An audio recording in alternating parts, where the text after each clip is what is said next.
Assalamualaikum. Peace to you all. My name is Saba Ahmed. I'm a law student at American University.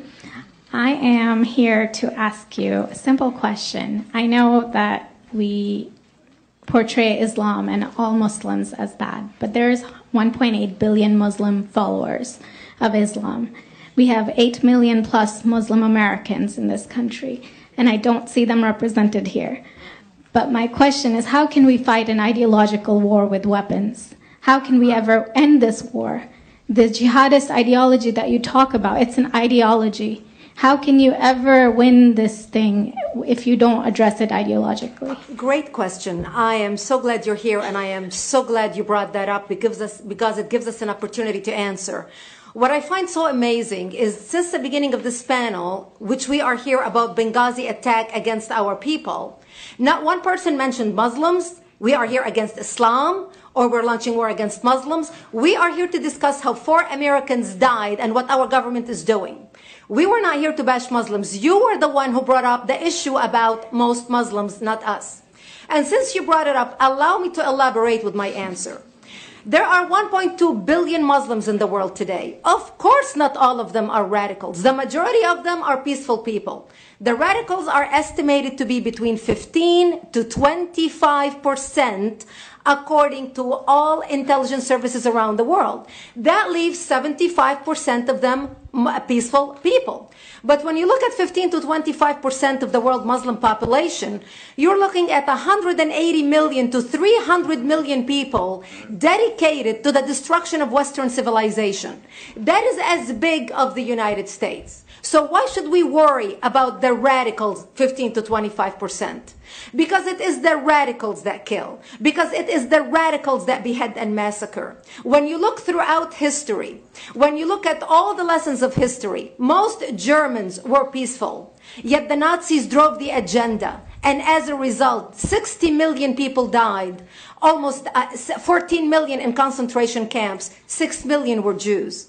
The peaceful majority were irrelevant. When you look at Russia, most Russians were peaceful as well.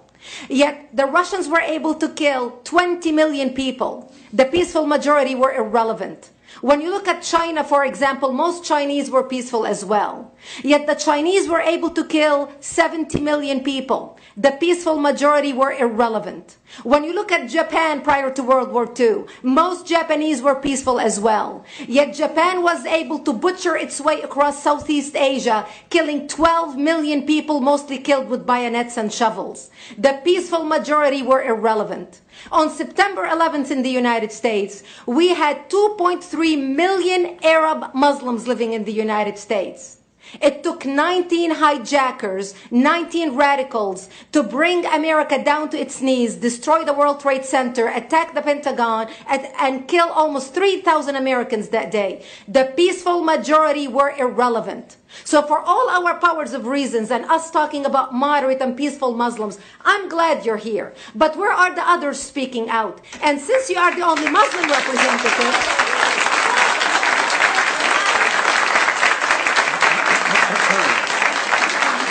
save the applause till the end.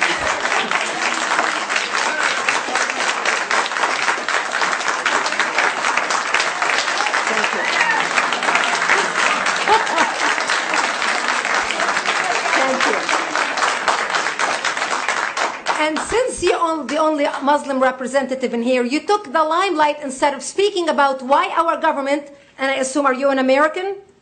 You're an American citizen. So as an American citizen, you sat in this room and instead of standing up and saying a question or asking something about our 4 Americans that died and what our government is doing to correct the problem, you stood there to make a point about peaceful, moderate Muslims. I wish you brought 10 with you to question about how we can hold our government responsible. It is time we take political correctness and throw it in the garbage where it belongs and start calling it fair.